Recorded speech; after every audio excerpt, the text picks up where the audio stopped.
Eshwar Sai wife ని. Basic గా నా హస్బెండ్ నార్మల్ గా అయితే మాత్రం మా రిలేషన్ 7 years బట్టి ఎప్పుడు ఎలాంటి డిస్టర్బెన్స్ అయితే లేదు. ట్రూత్ గా చెప్పాలంటే నా హస్బెండ్ నేను ఈ 7 సంవత్సరాలు ఒక్కసారి కూడా నేను ఎప్పుడు ఇలాంటి పొరపాట్లు ఎప్పుడు చూడలేదు. టెక్స్టులు మెసేజ్లు నా దగ్గర ప్రూఫ్లు ఉన్నాయి, చూపిస్తే మాత్రం అంటే ఇట్లా ఎలా వస్తుందంటే మరి నా హస్బెండ్ కూడా చెప్పడం ఏంటంటే తనే ఇట్లా నన్ను కొంచెం ఇది చేసింది. సో అందుకోసం అని ఏ అబ్బాయి అయినా సరే మరి ఎట్లా ఇలాగే అయిపోయింది ఇంకా అని చెప్పి తను చెప్తున్నాడు. మరి ఆ అమ్మాయి ఏమంటుందంటే నాతో కూడా చాలా మంచిగా మాట్లాడేది. సో నేను లాస్ట్ టైం సూసైడ్ చేసుకోవడానికి వెళ్ళాను అనమాట. ఇట్లా ఈ అమ్మాయి విషయంలోనే కొంచెం నాకేదో కొంచెం నెగిటివ్ వైబ్ వచ్చి సో నేను బయటికి అంటే నేను సూసైడ్ చేసుకోవడం వరకు వెళ్ళిపోయాను.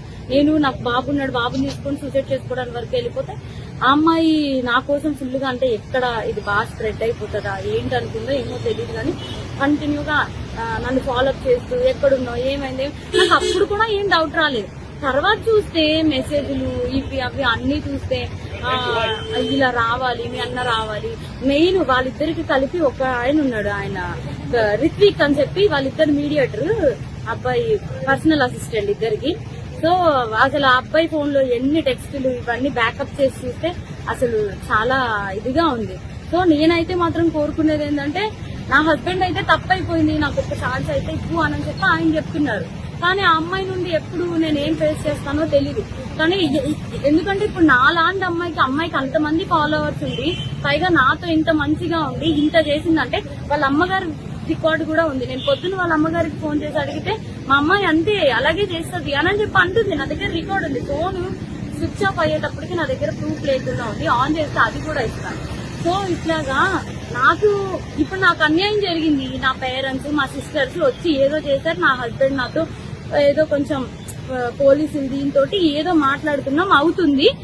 ఇప్పుడు నా లాంటి అమ్మాయి ఒకవేళ వేరే ఒక అమ్మాయి ఎవరైనా దొరికింది అనుకోండి, అమ్మాయి ఇదే స్ట్రెస్ తట్టుకోలేక సూసైడ్ వరకు వెళ్తే ఎంత ప్రాబ్లం.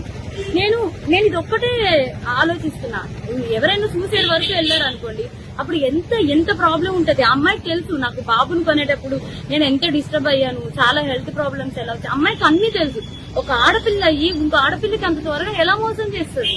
అది కూడా నా పక్కనే ఉండి మళ్ళా ఈశ్వర్ నిన్ను మోసం చేయట్లేదు, నేను అలాగా నీకోసం ఏడుచు ఇంత చేస్తూ నా హస్బెండ్ తో అసలు అది ఎట్లా ఉండగలుగుతారు. నా హస్బెండ్ కి డ్రింకింగ్ హ్యాబిట్ కూడా లేదు, అలాంటి తను డ్రింక్ కూడా చేయిస్తారంటే అసలు నాకైతే అర్థం కావట్లేదు. అసలు ఈ ఫోక్ ఇండస్ట్రీ అంటే నేను చాలా ఈయనకి మంచి వాళ్ళందరూ చాలా మంది మాట్లాడుతుంటే అబ్బా చాలా ఇట్లా ఉంటది అట్లా ఉంటది అనుకున్నా కానీ ఇంత అన్యాయం నా వెనక ఇలా జరుగుతుంది అని చెప్పి నేను ఎప్పుడైతే అనుకోలేదు. నెక్స్ట్ ఇదేంటంటే ఇట్లాంటి అమ్మాయిని మాత్రం అసలు ఫోక్ లోకి వీటిల్లోకి ఎంకరేజ్ చేయకూడదు. ఎందుకంటే ఇప్పుడు నా హస్బెండ్ కి జరిగింది, రేపు అన్న రోజు ఇంకో హస్బెండ్ వాళ్ళ అమ్మగారే చెప్తున్నారు కదా డైరెక్ట్ గా మా అమ్మాయి అంతే అని చెప్పి. సో ఇవన్నీ కొంచెం చూసుకొని కొంచెం ఫోక్ లోకి తీసుకునేప్పుడు కూడా మనుషుల కోసం నేను మిగతా వాళ్ళని అనట్లేదు కానీ ఇట్లాంటి వాళ్ళని మాత్రం కొంచెం చూసుకోండి, కాపురాలు పోతాయి, చిన్నపిల్లల లైఫ్లు పోతాయి. కాస్టింగ్ క్యాస్ట్ అనేది బేసిక్లీ ఫిల్మ్ ఇండస్ట్రీలో ఫోక్ ఇండస్ట్రీలో జరుగుతుందనేది ఆరోపణలు ఉన్నాయి.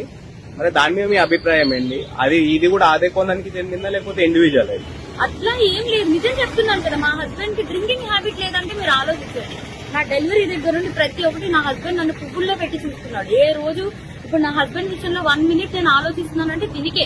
నా బిడ్డను గాని నన్ను గాని ఇంత కేర్ గా చూసుకుని అబ్బాయి ఏమంటున్నాడు, ఇప్పుడు ఒక అమ్మాయి వచ్చి నా మీద పడిపోతే నేను ఏం చేస్తా, ఇప్పుడు ఒక షూట్ లో ఉన్న వాళ్ళం మేము అంత క్లోజ్ అయిపోతుంటే నేను ఏం చేయగలుగుతా అంటున్నాడు.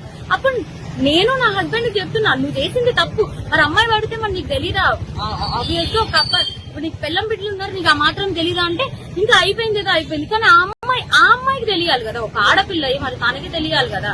సో నాకు ఇబ్బంది ఎక్స్ట్రా కోసం అయితే తెలియదు. ఫోక్ కోసం మాట్లాడితే మాత్రం చాలా మంది మంచి వాళ్ళని అయితే నేను చూస్తూనే ఉన్నాను కదా, చాలా మంది మంచిగానే ఉన్నారు. కానీ ఇలా పక్కనే ఉండి గొంతు కోసే వాళ్ళని నేను ఇప్పుడే చూసాను. పైగా ఆ అమ్మాయి ఇంత సెలబ్రిటీ లాగా అన్నిట్లో డీలో వీటిల్లో వాటిల్లో ఇంత వచ్చి ఒక ఆడపిల్ల జీవితం ఒక్కసారైనా ఆలోచిస్తారు. పైగా తనకి బ్రేకప్ కూడా అయింది. తను నాకు చెప్పుకొని కూడా బాధపడితే నేను అన్నాను మీ బాయ్ ఫ్రెండ్ మీకు ఇట్లా చేసినప్పుడు మీరు ఎట్లా అయితే బాధపడ్డారో అట్లాగే కదా అని చెప్పి కూడా అన్నాను కూడా. తనకి ఆ మాత్రం అసలు ఏది గుర్తు రాకుండా ఇంత ఎట్లా చేసిందో నాకు అర్థం కావట్లేదు. ఎందుకంటే మీరు అనుకోవచ్చు ఇప్పుడు ఏంటి ఈ అమ్మాయి కోసమే చెప్తుంది వాళ్ళ హస్బెండ్ కోసం. నా హస్బెండ్ 7 years బట్టి నేను కాపురం చేశాను కాబట్టి తన కోసం నాకు తెలుసు. అది నేను చెప్పే తన కోసం నాకు తెలుసు, తను కూడా ఒకటే కదా అంటున్నాడు, మీద మీద పడిపోతే నేను ఏం చేయగలుగుతాను అననే అంటున్నాడు. సో ఇదేం చెప్తున్నానంటే కొంచెం ఈ రోజుల్లో అమ్మాయిలతో కొంచెం జాగ్రత్తగా ఉండాలి, ఫ్రెండ్స్ ఇచ్చారు అని చెప్పి కూడా నమ్మద్దు. ఈ పోకు వీటిల్లోకి అయితే మాత్రం పోకనే కాదు, దేంట్లో అయినా సరే పంపించే ముందు ఒకసారి ఆలోచించుకోండి అంతే.